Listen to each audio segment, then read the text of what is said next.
Hello and welcome to the Freedom Anarchist News Review, back once again after a good solid holiday.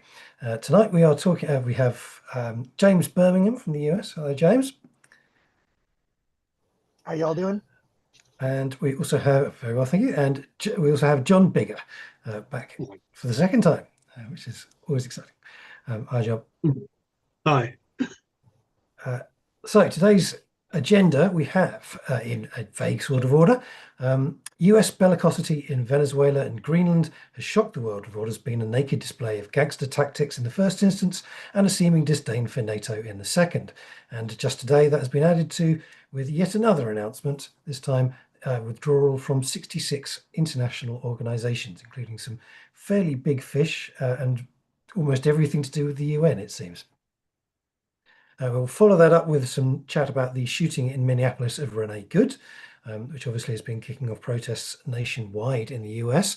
Then back to the UK, we'll talk about the Filton Palestine Solidarity hunger strike, which has seen one of the hunger strikers, Teuta Hoxha, forced to stop amid fears she's suffered irreversible damage to her body, while Kamran Ahmed was admitted to hospital for the 6th time yesterday, and his immediate family has been notified. The hunger strikers are now between 50 and 70 days in, which is the same range that killed Bobby Sands.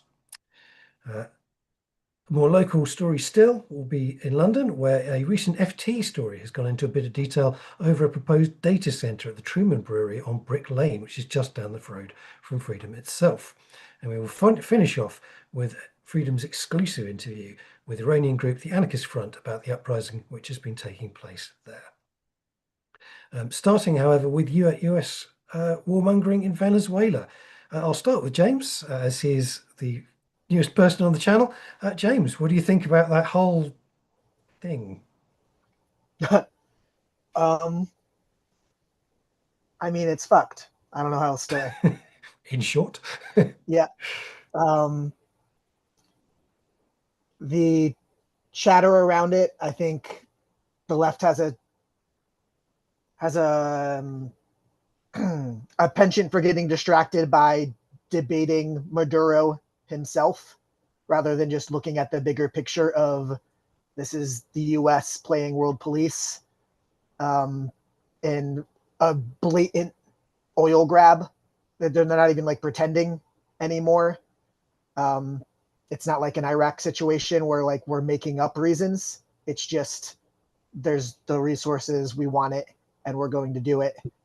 And it seems to, talking about Colombia and Cuba and Greenland and all other sorts of places now, and the hypocrisy of, not that I ever took any of the MAGA stuff seriously, but so much of the initial political rhetoric around it was, oh, we're not going to be doing stuff like this.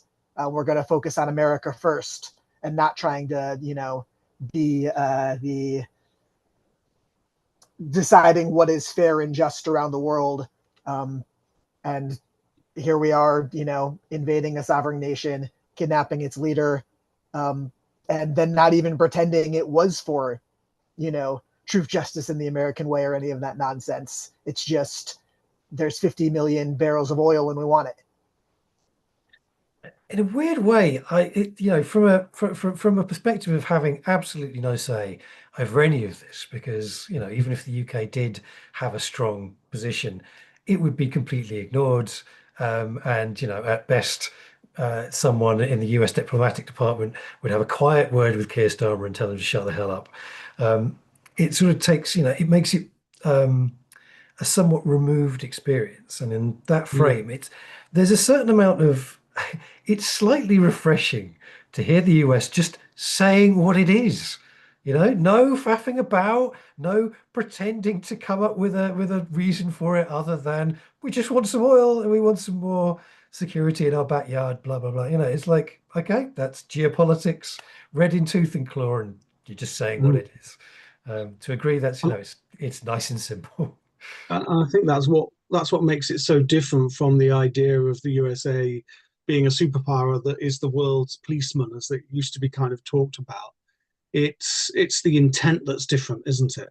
The intent is something that Trump expressed a year ago when he did his inauguration speech, when he talked about the USA being expansionist. He actually used the phrase, I think, at some point during that day, and it set me aback. Then I just kind of thought, wow, is he really saying that? Is that what he really means? And then, of course, we had ideas around about the same time about Greenland as well. So it's kind of not a surprise, and yet also shocking, isn't it? And it's this, one of the things he's relied on. Obviously, James will be better to talk about this than I am, but one of the things I think he's relied on in the past domestically is shocking people by doing one thing, then another, and you don't have time to react. And now I think 2026 is the international version of that. Basically, that's how it feels to me right now. Happy New Year. Yeah, there were various people saying, "Oh, I'm sure 2026 will be better." I was like, "Will it?"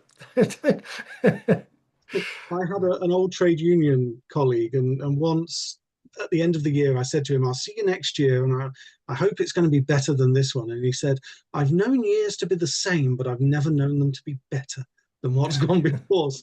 There's a nice positive outlook. Yeah.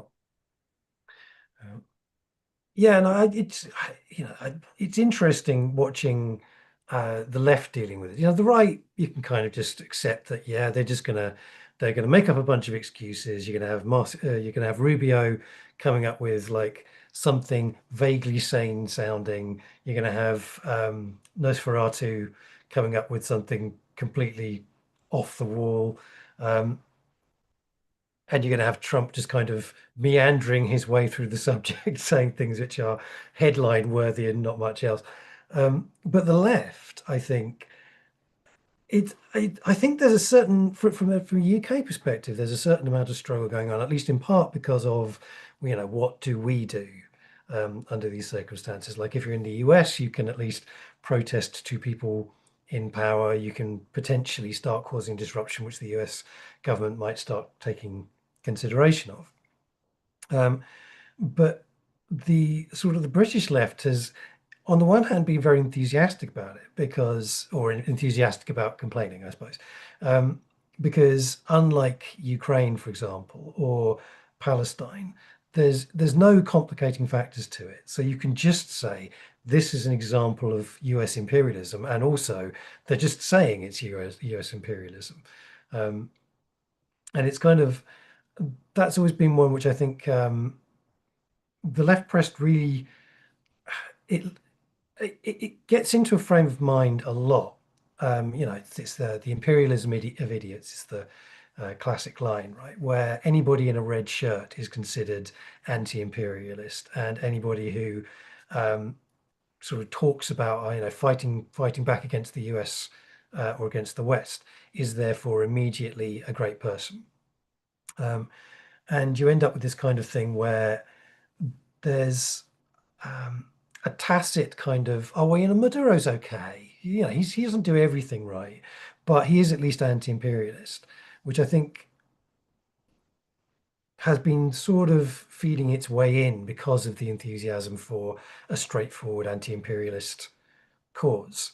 Like there was an interview with Jeremy Corbyn yesterday, in which it was very in-betweeners. You may not know what in-betweeners is, but it's a TV show about idiot teenagers, and there's a scene in it where one of the idiot teenagers has made a friend, and his other two mates are going, "Oh, friend," to try and wind him up. And I couldn't help but feel, whilst this interview was going on, the interviewer kept on saying, "But do you disapprove of Maduro? Do you, or are you friendly with him? Because you did meet him once, didn't you?" And you're just seeing Corbyn sat there going like, "This is a serious topic. Why are you doing this kind of ooh friends thing in the middle of an interview?" But it's a thing which the UK press, and I have no doubt the US press, if it ever interviewed any left-wingers, would do, is trying to hang friendship with Maduro as a method of kind of saying your anti-imperialist perspective, which is a legitimate perspective, no longer runs because you don't have a critique of Maduro, essentially. I think added to that, Chavez was a bit of a hero for the British left. the far left in Britain, so people who would call themselves, committed socialists. We've got the Venezuela Solidarity Campaign, well in tune with British trade unionists at a grassroots level. So there's a kind of mythologizing about Venezuela as this small country that's defying the odds against America close by. And that all also ties into the historic nature of anti-Americanism in this country, which is that the left largely, or large portions of the left would have supported the USSR. So we've got this kind of bit of a problem in the UK that our left is often still kind of living through the Cold War, which is quite bonkers, really. Sorry, James, you probably got much more interesting perspectives on this. Well, not necessarily. I was just going to say I think that's largely true of a lot of the U.S. left too, especially when the kidnapping of Maduro happened. The protests that happened, at least where I live in Las Vegas, it was PSL that immediately did them, which is like a very campist, multipolar, blah, blah, blah, like leftist perspective, where it's basically, if you're against the US, then you're okay with us.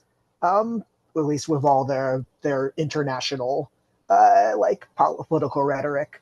And so I think that's, I think a lot of the American left is justifiably anti-America because, look at what we are.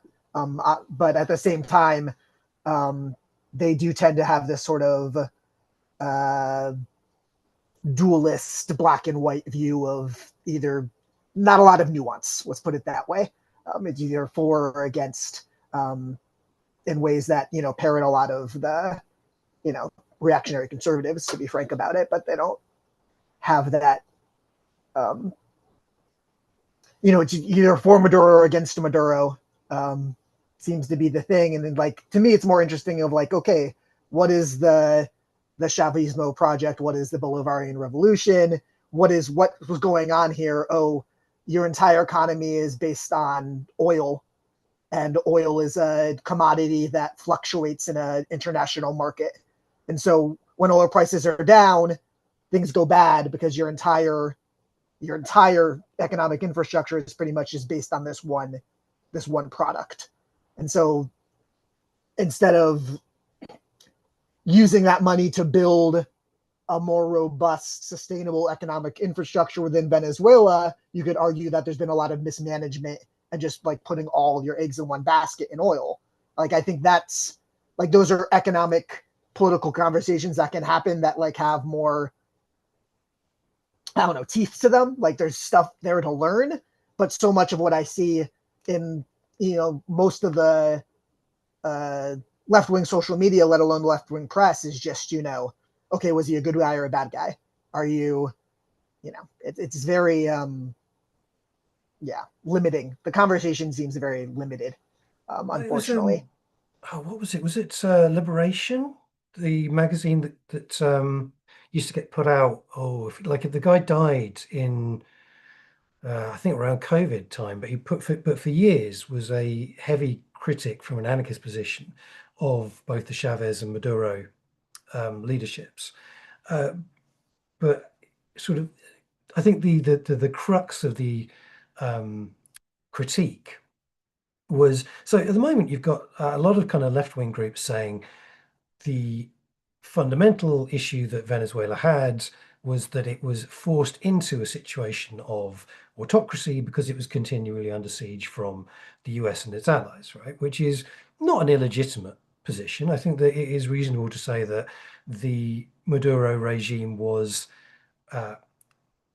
rendered, it had foreshortened options because of the embargo and because of the continual attempts at interference, both political and military and physical and all that, and that they responded to that in ways which led to autocracy and later on towards corruption and all the rest of it. And that is a thread where you can say, yeah, the West itself had a strong hand in creating the situation, which it now, criticizes so heavily. It's like, well, yeah, okay, so let's assume for the sake of argument that everything that the US government is saying about the Venezuelan government in getting involved in drug dealing is true. I'm not saying that that is true, but let's say for the sake of argument. But if you're in a situation where the only thing you have to sell is oil, and the only place you can sell it is Cuba and a few other places where they're kind of already also embargoed, so you've got like that in common, then yeah, of course you're going to start taking on board things which are slightly rougher around the edges, right? Slightly more grey or black market. It's if you then say, oh, absolutely outrageous, it's like, well, I mean, you didn't give them any other options.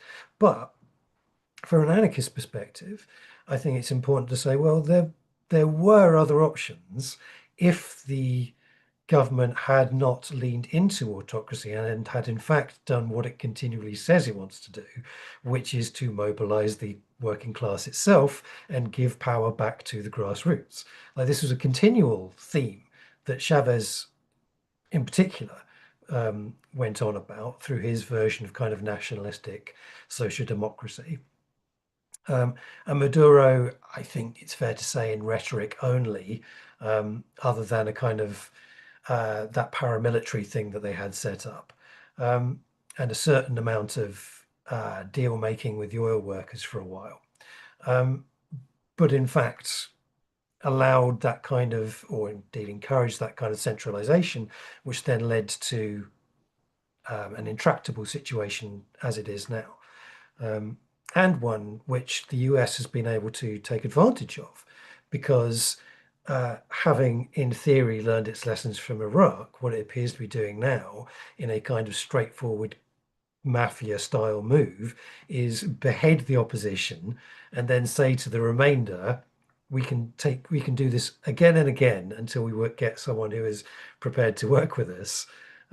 We don't care about your politics. We don't care about whether the population is free or has any rights or is getting tortured or whatever. We just want the oil and the influence.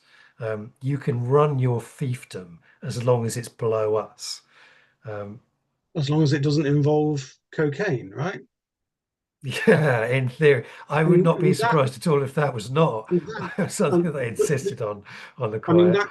that could be very interesting, though, because that's one of the things that made Afghanistan so difficult, was the fact that they tried to control poppy production. And that made it very difficult to get locals on board, because local farmers were thinking, well, you've just destroyed my livelihood. Thank you very much. Why am I going to support you invading our country? So it'll be interesting to see what they do next regarding drugs, because the media certainly seems to think that that is one of the goals, and that's the stated reason why Maduro's been, what do we call it, kidnapped, abducted, whatever. So it'll be interesting to see what they do about that.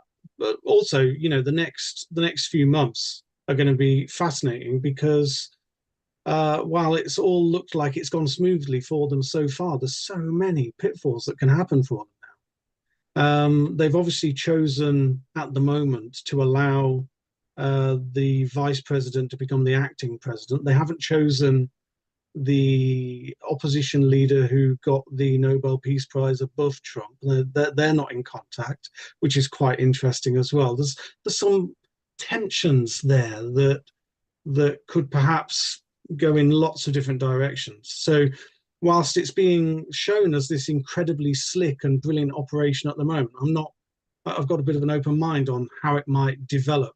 And I was listening to a podcast today, a BBC podcast called Global Story, where they go into depth on an issue.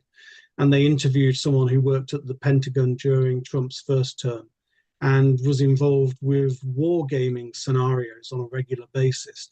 And they wargamed toppling Maduro and or taking over Venezuela in some way. And every time they did it, it resulted in chaos. Whatever war game scenario they produced ended in chaos. Things obviously will have progressed since then, so maybe the Pentagon has worked out how to do it properly.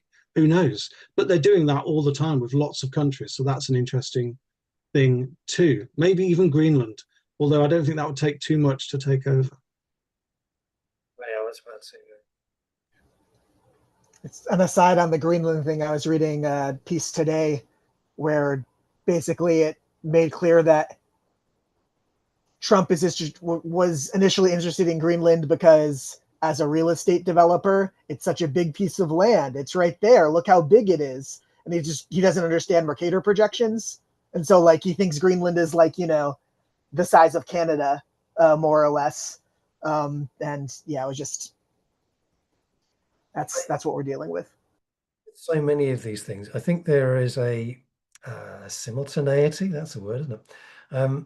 In which you have Trump, and you have the kind of the way he talks to the MAGA base, which often is to the point of hilarious, sort of just basic and self-serving, and lacking in kind of a broader strategic overview.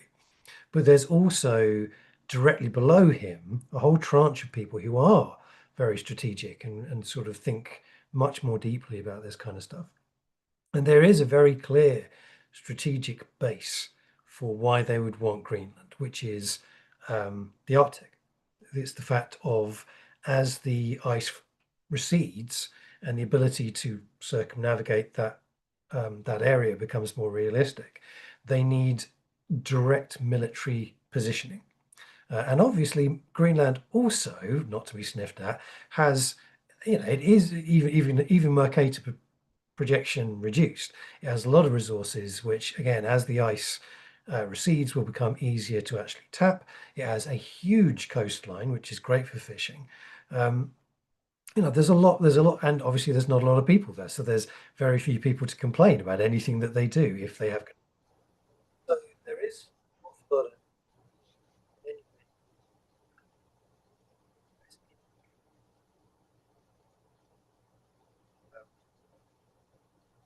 I think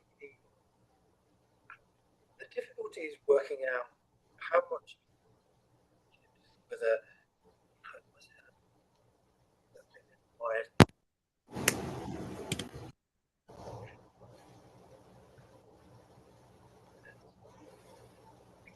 Venezuela, one of them.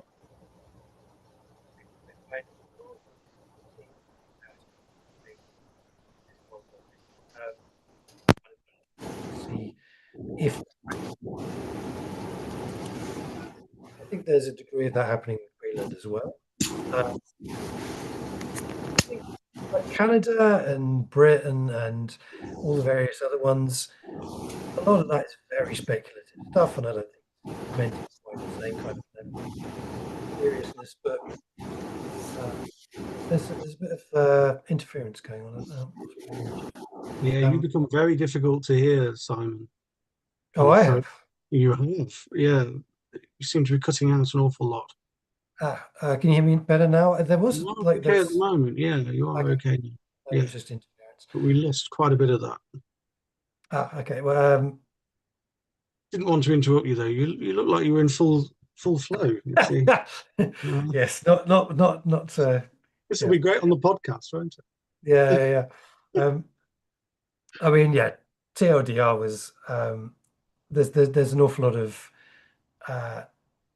try it and see, I think, going on, which it doesn't cost the US because it appears that they don't have any interest in maintaining the previous status quo. The whole trying it on thing, why not? From their perspective, I suppose. I mean, from the perspective of kind of a traditional neoliberal Pax Americana position, it's all undermining their position, right, in the longer term, because nobody will want to work with them, or all of this stuff about ignoring what Europe thinks, for example. Yeah, that's fine, and you can get away with it, but also Europe will be planning how to make itself less reliant on the US, and that will ultimately undermine the US's imperial project. Whereas if they stuck with the same process, they would have had the same leverage throughout. This is all kind of great game maneuvering, I suppose, which is stuff which is certainly above our pay grade in terms of personal influence. Well, I think also the far right tend to kind of have policies that don't work, don't they? And they come in with, there's this terrible problem, we're going to get harsh and we're going to solve it, and then it doesn't work. So, oh my goodness, it's not work. Well, we're going to get harsher, and it's that ever progression towards a dictatorship, or maybe it's already there kind of thing. And by the time you've woken up, you've got one, you know. And so I imagine that they're not so much worried about the impact of things, because the impact of things gives them more power. You know, similarly to the shooting yesterday, they obviously, you know, that's a thing that happened, and is still a developing story, but it gives them the opportunity to say, well, you know, our good guys were there trying to keep the peace, you know, absurd as that might be, but they get the opportunity to say that. And you know, there's now a battle going on between, you know, Democrats and Republicans about what safety means, and you know, it's happening right there, and it gives them anything gives them the opportunity to go harsher, and that's what the far right do. So I don't think we should be surprised that his policies don't add up, or they're going to be counterproductive. I think that is baked into it. Simon, I think that perspective of kind of a preemptive Panama Canal is a really good point of looking at why. And also, you know, I don't know how this is above my pay grade, but I think it has implications on NATO stuff as well, as far as what Denmark decides to do with Greenland and us, the US. And, you know, Greenland has a small but pretty popular independence movement, is my understanding as well. And so is that Denmark cuts ties because it's easier to deal with Greenland as the US than it is Greenland as an upstart colony, for lack of better terms. And then what is that, you know, if, I don't know, it's a complicated situation, obviously. And I don't, it's hard for me to wrap my head around. I feel like US expansionism as imperialism has been extractive for at least my lifetime. You know, I'm 40 years old. And so like this actual seizing of territory and then turning it, you know, over into US soil, it's hard for me to wrap my head around what that would look like now. Yeah, I mean, so the population of Greenland is, I think, 50,000, something like that. So you're talking what, a county town, a small county town, in terms of the actual population. I can well imagine that the US could match those numbers simply by setting up a couple more military bases. I mean, it could very easily overwhelm the native population of Greenland, which, you know, has happened in the past, may will happen in the future.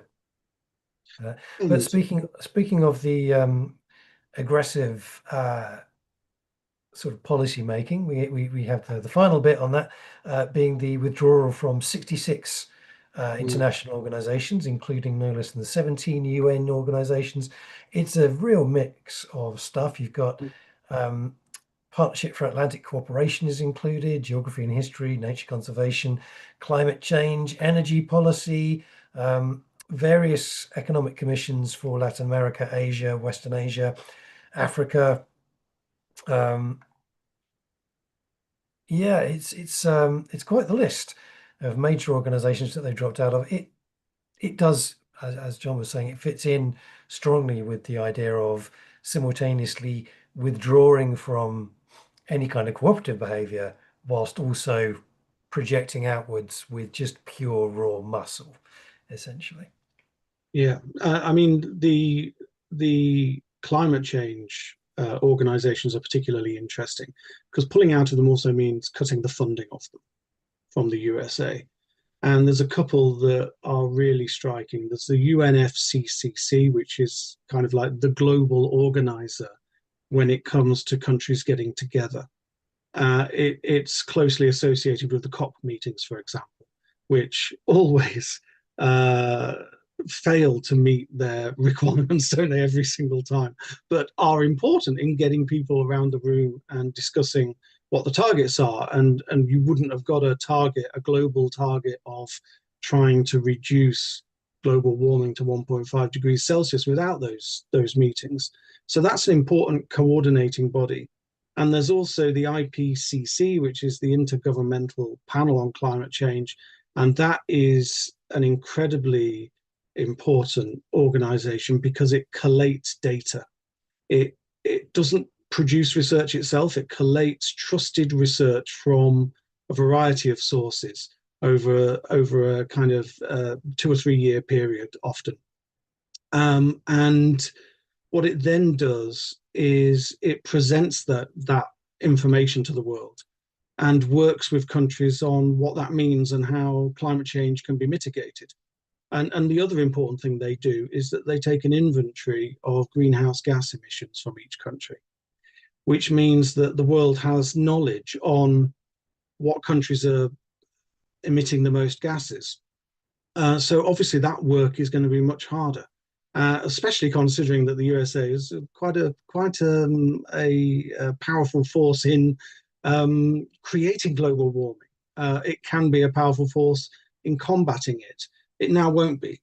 And again, this kind of makes me think about the problems that this can cause, because this will contribute to global warming continuing. It will therefore produce or help to produce more famine. It will contribute to a scarcity of resources around the world and potentially more wars. And it is going in completely the opposite direction to what humanity, and not just humanity, but the whole planet, ecosystems, other species other than us, we need to go in a totally different direction to what Trump has done. And it will be counterproductive because it will produce more refugees and it will produce more wars for him to allegedly come and solve and all the rest of it. So I think that what he has announced yesterday, late last night, regarding all of those organizations that the USA is pulling out of, is incredibly significant in a longer term way.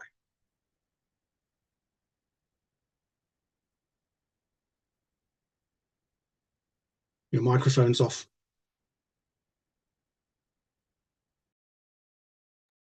Any final thoughts, James, or before we move on to talking about the Filton Palestine Solidarity Hunger Strike?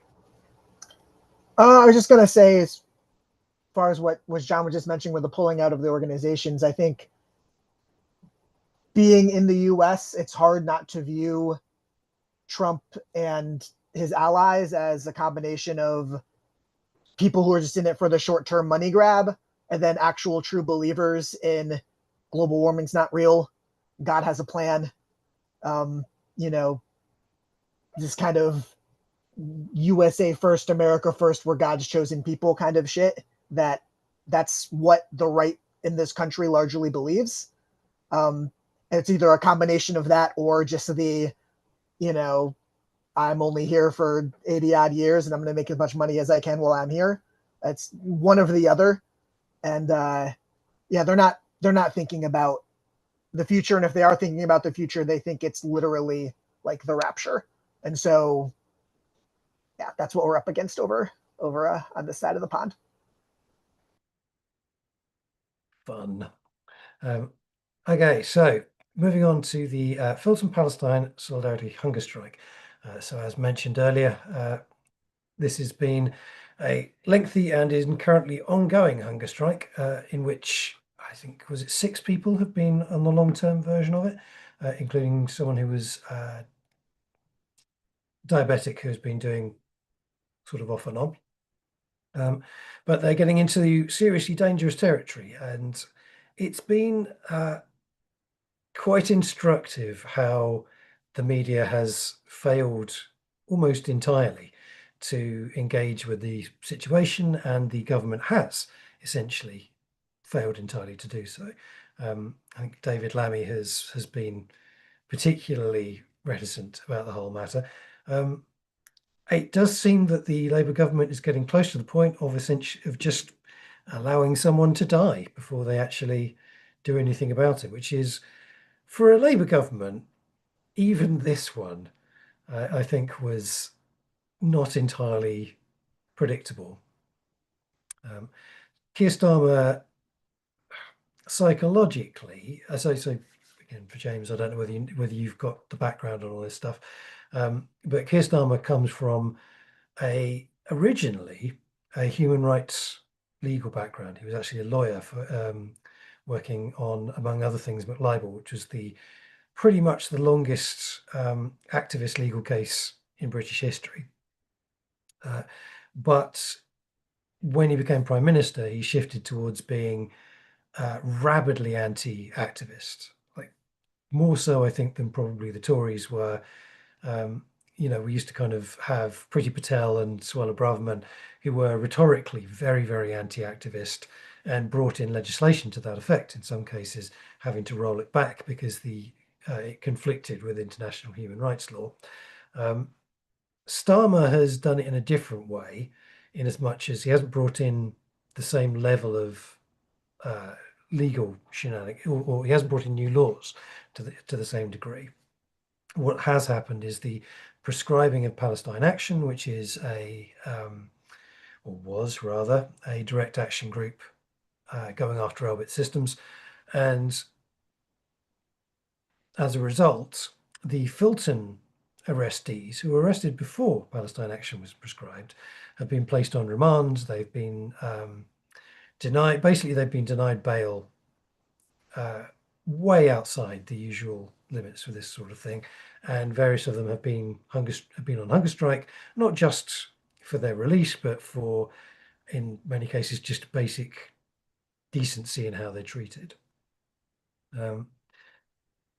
And it appears that Starmer and co have decided that they're just going to ride it out. It does fit in with a certain perspective on the part of the McSweeney wing of Labour, I think, which perceives protest and activism to be kind of just kid stuff that isn't meant very seriously. So they'll kind of just quit.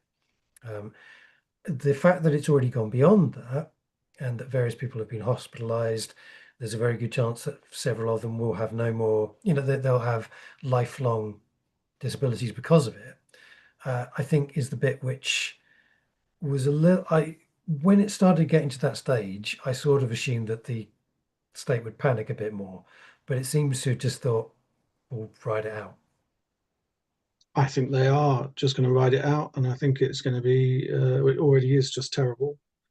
And I don't know what the reaction of the public's going to be when something awful happens. Facebook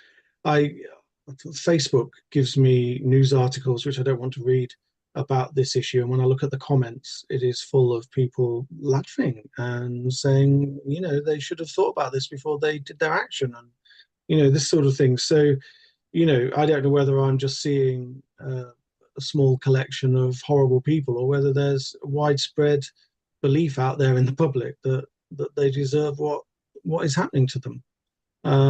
It's difficult to know because the media hasn't really, like you say, they haven't really delved into it in any great detail. But yeah, this government's odd. I didn't expect them to kind of take this route. On protests generally, or pressure generally, they've got a kind of mixed record, I think, because there's certain trade unions that have done very well out of them.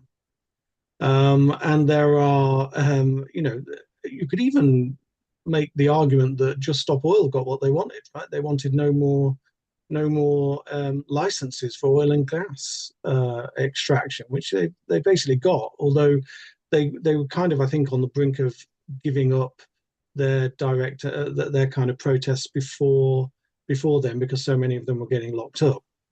But you could argue that the government caved into them. It's not been presented like that either, because the public doesn't seem to be on their side as well. So we've got an interesting picture when it comes to protest in this country at the moment. It's getting ever more draconian and difficult to protest. And this government doesn't seem to be interested in many protests, but then some it does. You've just got to be on the right line of them. You basically got to agree with them, and then you get what you want. which is probably what was in their manifesto already. Or you have to be a right-wing protest group, in which case they will bend over backwards to let you do whatever you like.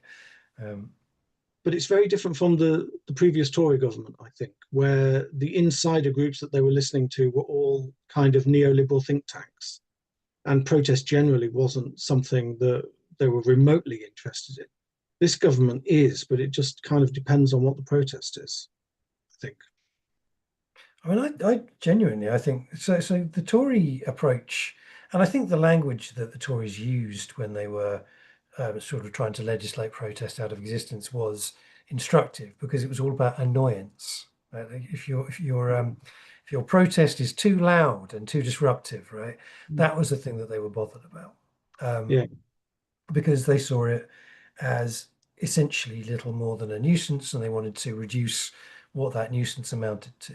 I think Labour, in many ways, is more hostile because it has an ideological dislike of the very concept of protest.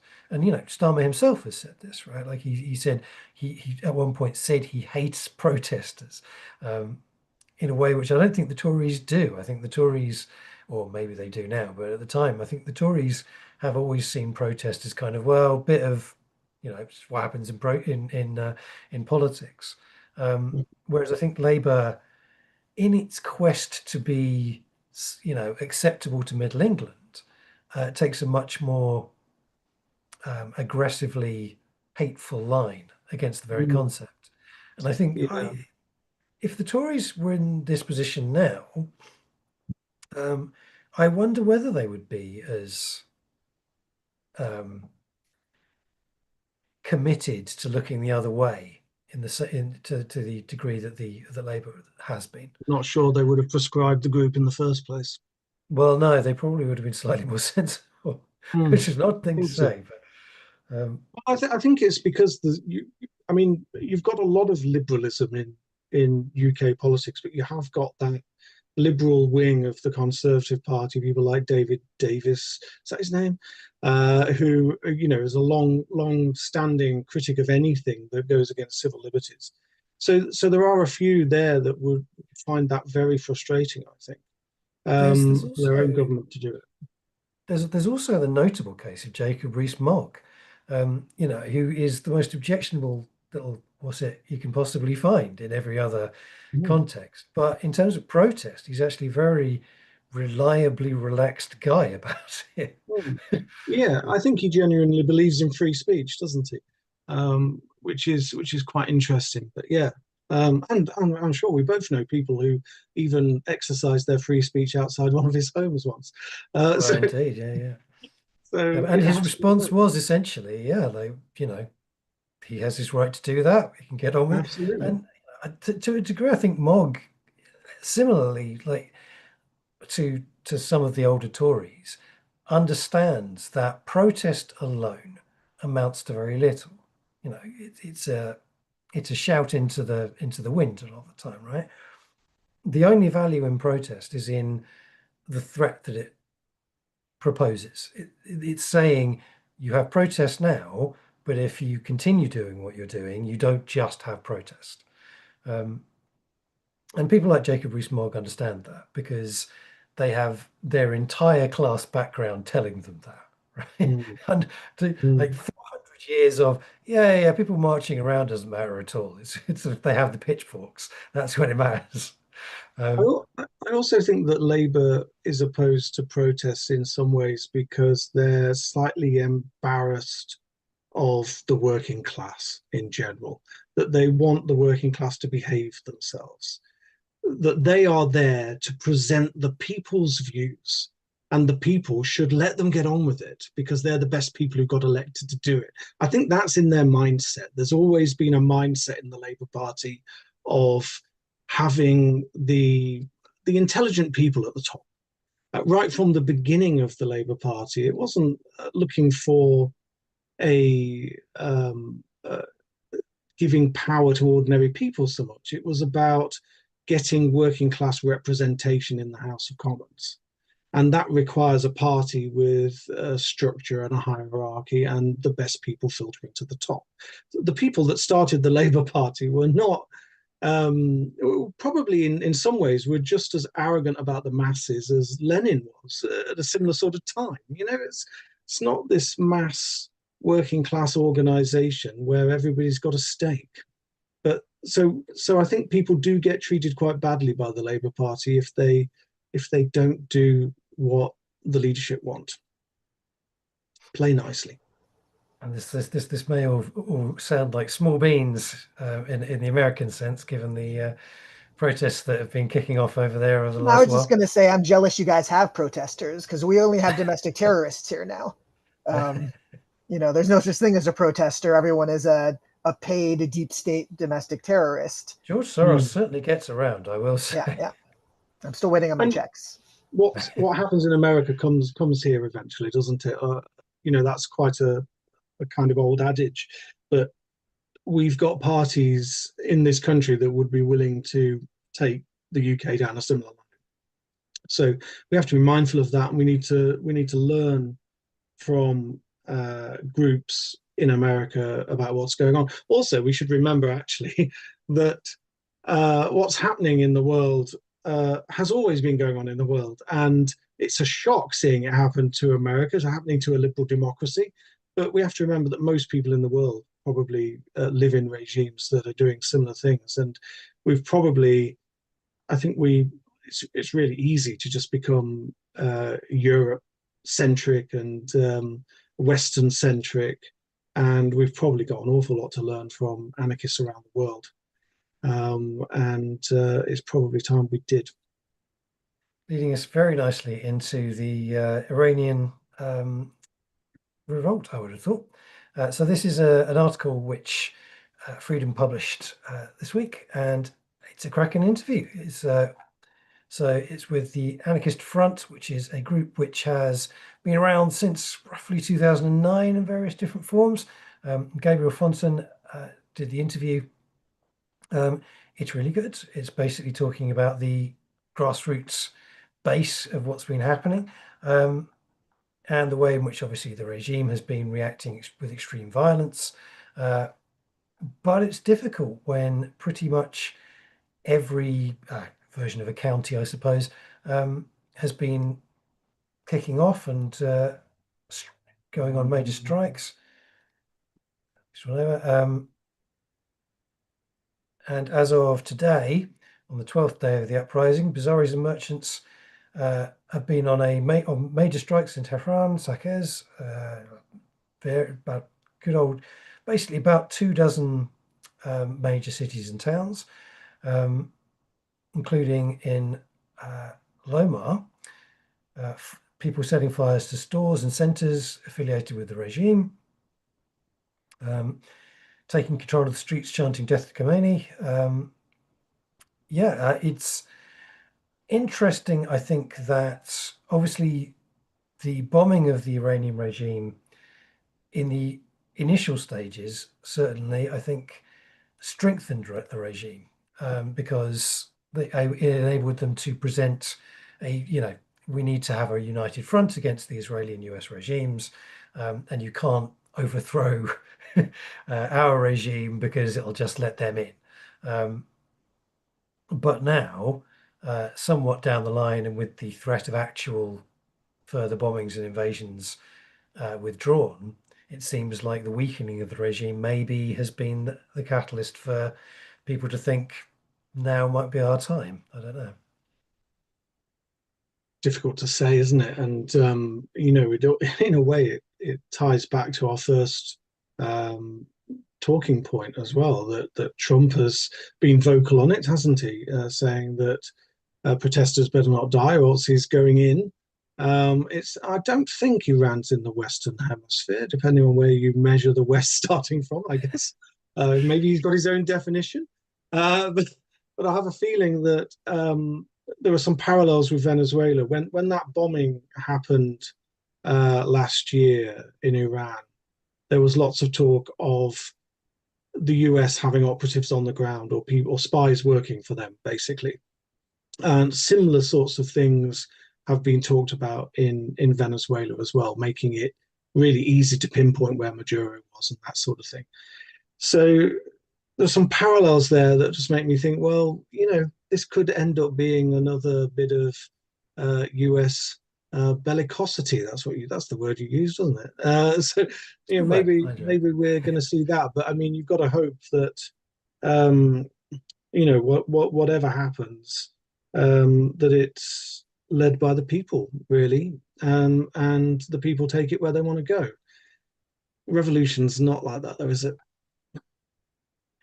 On the messy side. James, what are your Most thoughts? of the time, it's not. Sorry. Well, I haven't read the interview yet, to be honest with you, and so I'm a little reluctant to weigh in, having not as much information about, Yeah, that's fair. I mean, normally in such cases, we're not necessarily talking about a groundswell of anarchist influencing things. So it's difficult to know exactly how many people are on the ground who are influencing things in a non-hierarchical way, isn't it? And in any case, if you've got a movement, a revolutionary movement with potential, it's going to be more than just the anarchists, isn't it? And so there's going to be lots of different groups competing for control if it comes down to it. And I don't think that other countries are going to keep out of that. Although it will be worth, I think, keeping track of what the Anarchist Front is writing. They have a Telegram, Instagram, X, Mastodon, and PeerTube presence. So hopefully they'll be able to let us know how things are getting on from their perspective, I suppose. And any help that they might want, anything that they might want in terms of assistance, even though that might not be incredibly practical for a lot of us. There might be something that they want just in terms of getting messages out there. Obviously, publishing stuff from them is a great help. Which leaves us with an ultra local story, which is just down the road from where Freedom is. This is the story of the Truman Brewery, which is halfway down Brick Lane, and is well known as kind of it's had obviously a former brewery, but it's had loads of stuff go on in it, including I think it's currently a food court, and it's had cultural events and various other bits and bobs. The local community like it as a cultural hub primarily. The interesting bit about the story, and it's been a campaign that's been ongoing for a while against an attempt to turn it into a mix of flats, retail space, and general gentrification. But the including of a large data center was a bit of an odd one. And this is the Zloof family who currently own it. The brewery's been around since 1666, even longer than Freedom, which is, I should say, rest of the year. We are celebrating our 140th anniversary this year, from our founding in 1866, or 1886 rather, and hopefully we'll be doing a few bits and bobs over the course of the year based on that. But it's an interesting one. I think that data centers are so short for space that they are rocking up in former breweries in the middle of London. Not quite sure what to make of it, to be honest. Yeah, I mean, that area has gone through so much change over the last, I don't know, 20, 30 years in terms of the kind of the city expanding eastwards. Is it just a further part of that, do you think? Is it just that these companies want that real estate because it's close to the city? Possibly, yeah. I mean, there's also, I suppose, the when you're talking about kind of the great AI explosion and blah blah blah, be it bubble or super intelligence, there is a continual search going on for places to spend money on building servers. that has been, you know, buying up places absolutely everywhere. I wonder whether there's a kind of a general thinking process there that service base that is in London will serve the city in some way on that basis. I don't. Maybe, but as always, it takes away from the local community even further, doesn't it? And that's a process that's been going on for decades now. I remember when I first moved to London in the mid 1990s, I used to spend a lot of time around that area, and it is just unrecognizable now. I go down streets that I just don't remember seeing because they've changed so much. And and the traditional people that lived there, where are they now? Are they're kind of like pushed out further east. And I mean, we've been talking about it in anarchist circles for a long time. Is it really just basically gentrification still? I mean, I think there is, you know, the steady eastward march of the city towards. It's been a very straight because I mean certainly I've been going to Whitechapel for 20 odd years to wander into freedom and do bits and pieces. When I first started going down there, you could look down Whitechapel High Street, and the only skyscraper that there was the Gherkin being built on the Mm, skyline. mm, And if you go down there now, the Gherkin is almost impossible to see. It's just hidden yeah. behind a set of enormous great skyscrapers, which have been. If you walk out of Freedom now, the skyscrapers have reached directly opposite. Um, the current big project, which is I think has gotten permission now, is so it's a classic London fudge where they're leaving the frontage of Whitechapel High Street because it's basically all older buildings and they want to keep the general character of Whitechapel High Street going. Uh, they're not allowed to tear down absolutely everything, so you get these Mm. short shops just running along Whitechapel High Street, and then directly behind them they're going to be building another 40, 50 floor skyscraper. Is the Um, is the market still there as well? Because there used to be a market down that high street.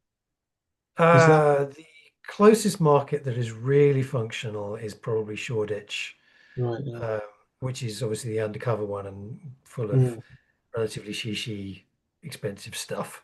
Uh, yeah. but yeah, like the Tower Hamlets remains a really weird mix because it is simultaneously one of the most deprived boroughs in London, but has some extreme wealth knocking about in just pockets. I think it's actually. I was reading something just the other day, which was suggesting that it has the single greatest um, difference between the richest and the poorest Mm, sections anywhere in London, and presumably the UK as a result. Um, so you do get this situation where there are a lot of poor people living in fairly shonky flats, uh, but they are simultaneously building these very gentrified blocks all around them. I mean, mm. in the FT article, which is worth reading, I think. Um, Look for Rahman, the mayor of Tower Hamlets, a storied man in and of himself, uh, is saying, he's against it because essentially the building of the servers is an opportunity lost for affordable housing in Tower Hamlets, which he's quite right in saying so. Um, yeah, Mm. I Yeah. London's the transformation of Tower Hamlets is a particularly interesting one because it is having to dig up hundreds of years of people moving to that area because it was where you moved as a fresh refugee with no money and no prospects, Mm. um, which has made it somewhat resilient, I think, against that kind of thing. Um, but yeah, a lot of money goes into it, so we'll see what happens with it. On which note, we have rather handily hit our hour, almost on the Oh, nose. Yeah, I didn't get a chance to ask you, James, what you thought of the whole gentrification of major cities in that kind of project. I mean, I've never been to London, but I've lived in New York City. I've lived in Fort Lauderdale, Miami area. So it's, it all sounds familiar just with different landmarks. I think it's a process, at least across the Western world, if not, we're reluctant to say globally, but certainly globally in certain cities all over the world. I was just going to say, I'd be remiss to not mention that happy birthday to freedom. It's going to be the Institute for Anarchist Studies, the organization I'm on the board of directors of. It's our 30th birthday this year. Congratulations. It's our 30th anniversary, which for a anarchist organization in the US is a long time. So, that's all. And then Maybe a we could slight, do something. sorry, talking about data centers, and this is kind of a reach, but to go back to the shooting in Minneapolis, one of the things that's been not the most disturbing thing is a woman being executed for seemingly no real reason. But there is a ton of AI generated video of the woman being shot, of the supposed shooter, like facial generation of this is what he'd look like without his mask and all that. And I just think that's kind of a telling, interesting thing that we're going to have to keep an eye on for all news stories going forward, is just this AI slopification of what, I got into conversations on Facebook today of people posting the name and posting, a face, and it's like, this is AI. This isn't a real photo, but they're just, it's scary. Not to leave it on doom and gloom, but No, it's a whole other conversation, which maybe we should dedicate an entire thing to, entire show to, is the way in which, particularly with fast moving news stories, there's always been an issue, always, since we got into the 24-hour news cycle and people with a vague knowledge of Photoshop or video editing. There's always been a problem of people picking stuff out. It happened on both sides during the Gaza conflict, just continually. People just grabbing stuff from like 5 or 10 years ago or a completely different country, and saying this is happening right now. Or this, and people, with good intentions most of the time, but maybe not much in the way of media critique skills. Just forwarding it on and saying, "Oh my God, this is terrible." And that problem has been getting worse and worse. And AI, in many cases, I see it myself. I see things in AI, which it takes me quite a while to realize, oh no, actually, this is all made up. This is all fake. The only 100% thing that you can say is that at the moment, AI can't do much more than 30 seconds without losing coherence. But even that is probably not going to last forever. And even in the assumed outcome of the bubble bursting, something along those lines, maybe people with more money rather than just the current buyer subscription to Chat GPT, that ability is going to be there forever now. And exactly how we work around it, I think ultimately there will be a retreat back into having to say, well, unless you can source this from a reputable outlet which has done its research and double sourced, then don't take it as read anymore. These things are not reliable. Agreed. The scary part is, the disappearance of reputable outlets. Like when it all becomes simultaneous state-controlled media, or social media journalists. Like what do you do? It's tricky, very difficult, but that is definitely what we have to do. On which, as you say, slightly downbeat note, but interesting, and certainly one which I'd quite like to explore more in a future episode, I think. Thank you very much to James and to John for turning out and having it, as ever, fascinating conversation. Thank you very much to Rich who's watching, and we shall see you all next week.